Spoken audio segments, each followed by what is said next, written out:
Good evening. Pubs and clubs could be forced to shut down for 3 hours a day as the state government attempts to reduce the disturbing rise in alcohol-fuelled violence.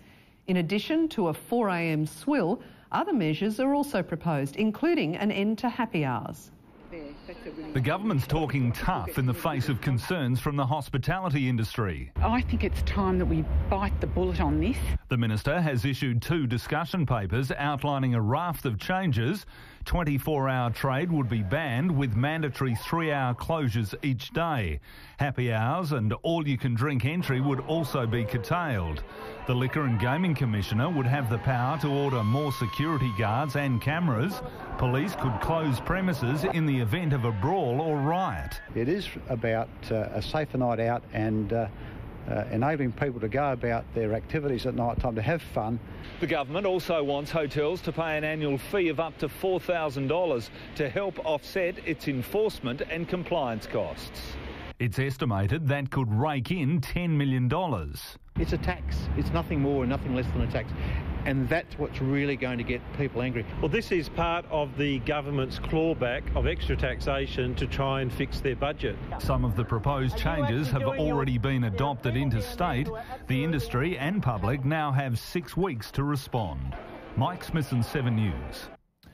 Police have released security video of a man wanted over a brazen daylight sex attack on a teenaged girl on a train. The victim was indecently assaulted a number of times in full view of passengers. The man boarded the Outer Harbour to Adelaide train just after 1 o'clock on Saturday afternoon. He bought a ticket and then sat next to a 16-year-old girl travelling alone.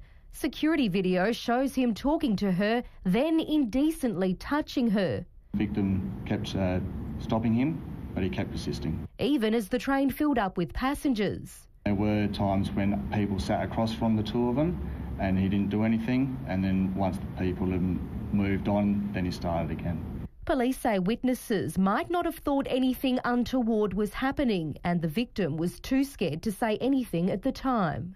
The ordeal lasted more than 20 minutes before the train pulled into Adelaide.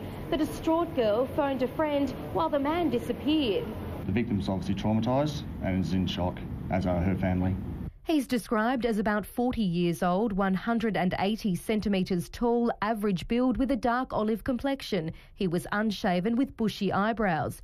If you recognise the man, the police ask you to call Crime Stoppers. In the meantime, they're warning women travelling alone to be on guard. Michelle Vella, 7 News.